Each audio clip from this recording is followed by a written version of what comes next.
Hello and welcome back to another episode of Booked or Busted, where we make one call, there's two scores, and there's absolutely no excuses. Everybody should be ready to make a great first impression, knock the customer socks off, and book the call. So today I'm actually going to just grab my phone and I'm going to call somebody in my backyard. I'm hopping on Google like every customer would, and I'm going to type in AC repair in Palm That's Coast. degenerate. No.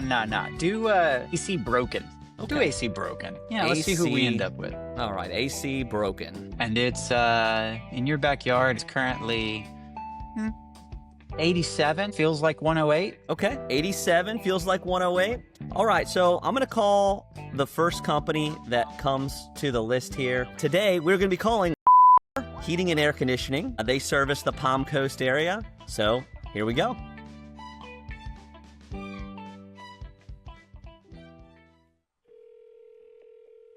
Google and its partners may record or return this call for quality or research purposes, subject to our privacy policies.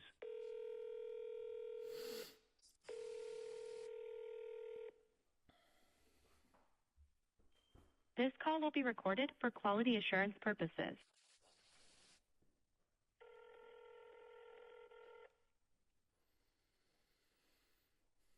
Thank you for calling Air. This is Jamaica speaking. How can I help you? Yeah, my air conditioning's broke down, and man, it's getting hot.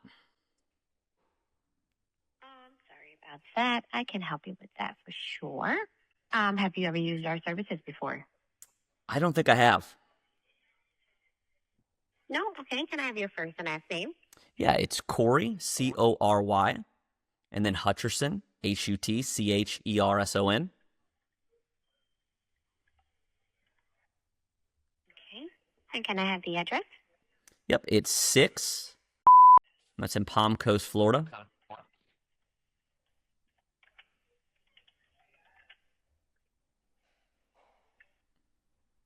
Okay. And can I have the zip code? Yes, 32164.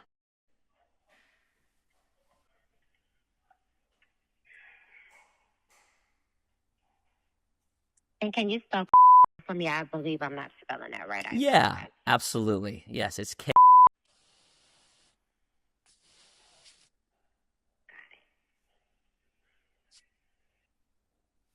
All right. Thank you for that. And is the best number to reach you 337-243-3584? Yes,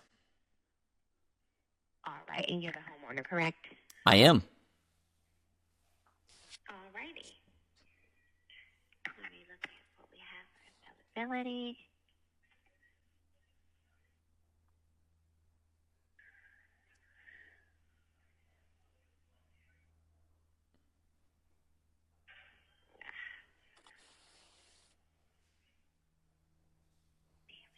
Anything.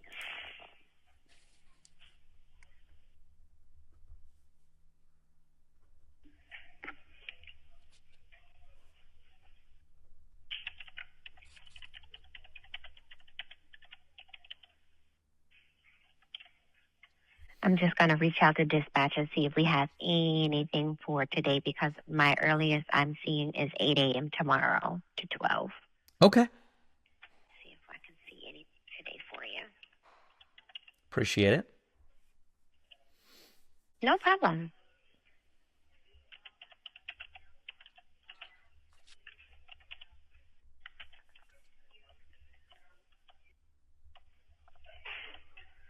Okay, let's see.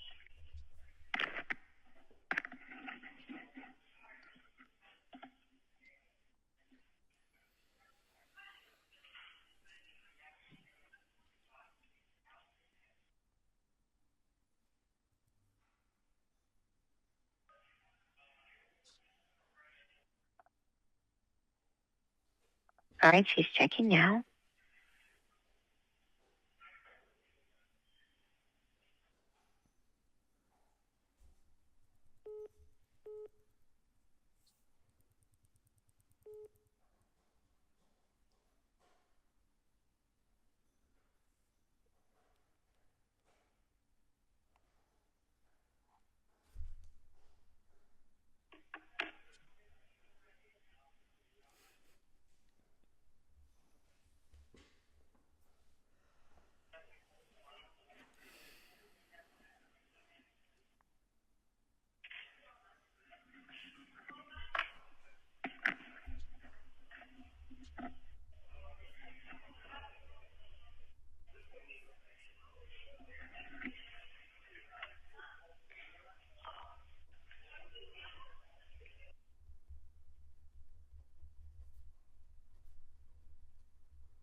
2 hours later.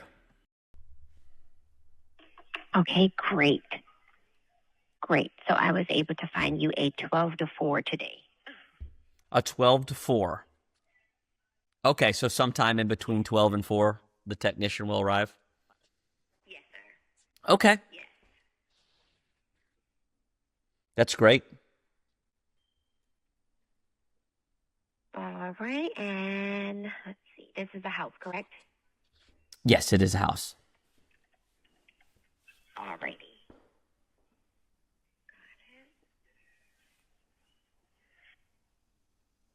All right, and also we do need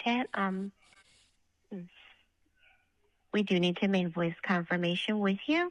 So we'll call you 20 to 30 minutes prior to a technician arriving, just to make sure that you are home and available. Our certified technicians will come out, do a full evaluation of the problem or project, find out what's going on, and give you everything in black and white writing before work begins, just so you know how much everything will cost to complete. Okay. All right, and you're all set. All right. I appreciate it. No problem. You have a great day, okay? You too. And Thanks. thank you for calling. Thank you. Bye. Okay. So I got some notes here. Daniel, I'll let you go first on the stack score, how you feel about everything. Speed of answer, I think we're a little over 20 seconds, but go for it. Yeah, so normally the main thing I'm always going to ding people for is audio quality. It's just there's no excuse for it these days. My score is a 6.8. So there's two main reasons that I'm dinging them.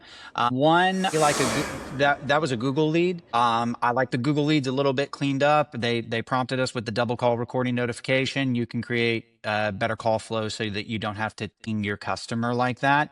It slows entry, and it also, honestly, it's annoying to have to hear, hey, this call may be recorded. Oh, by the way, this call is definitely being recorded. We get it. Florida is a two-way consent state, so like they have to acknowledge that, and that's fine. But you can build better scripting around that. So I'm digging them for that. The other one, I don't know if you heard it.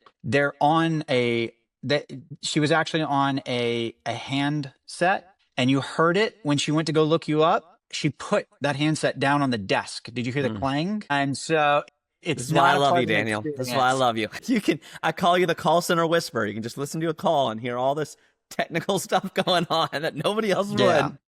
Yeah. So because of that, you hear that bang. You could hear the keyboard typing, which gives you an expense that they're actually working for you. Which some people like that. Yeah, but better than just complete silence, I guess.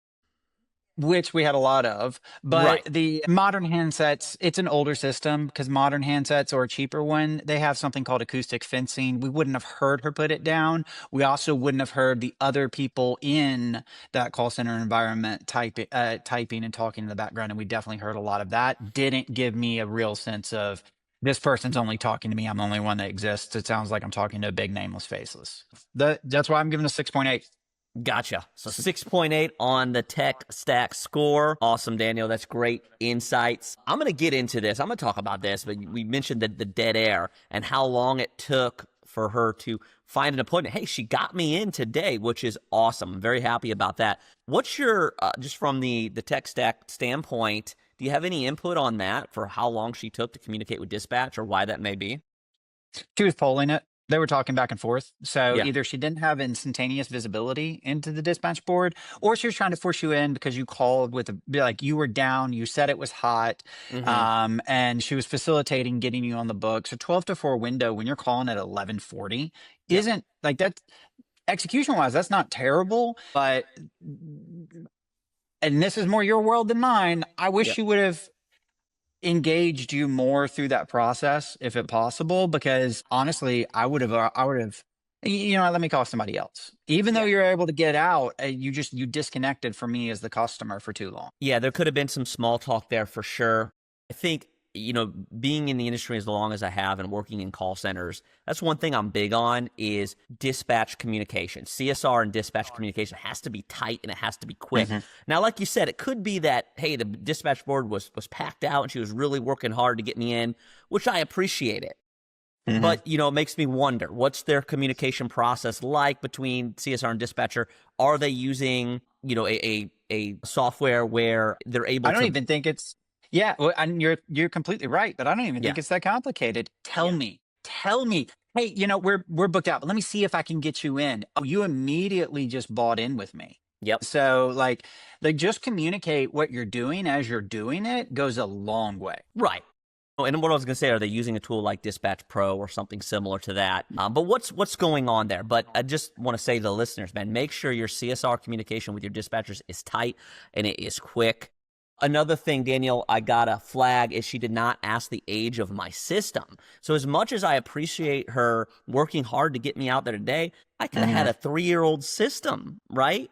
She didn't really ask. And if it was 3 years old, a question that I teach to ask is, hey, is that system under warranty by another company? You know, or, it makes me wonder, right? I don't want to go out and void somebody else's warranty. There's just certain questions that trigger. So she didn't get the age. So I got to flag it for that.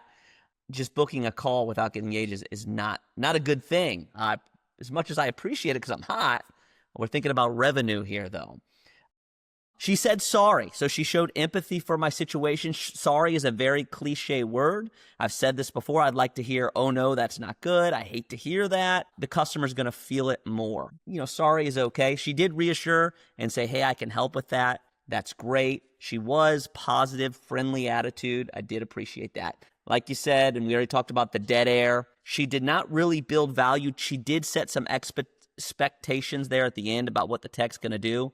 I would have liked to hear a little more value around the company, how long they've been around. You know, I'm a new customer, right? I don't know who they are. You know, and the 5-star tech or the highly requested tech, some value built would have been nice. Didn't offer me a membership. I didn't hear anything about a dispatch fee either. So I don't know if I'm paying one or she just forgot, or maybe there isn't one.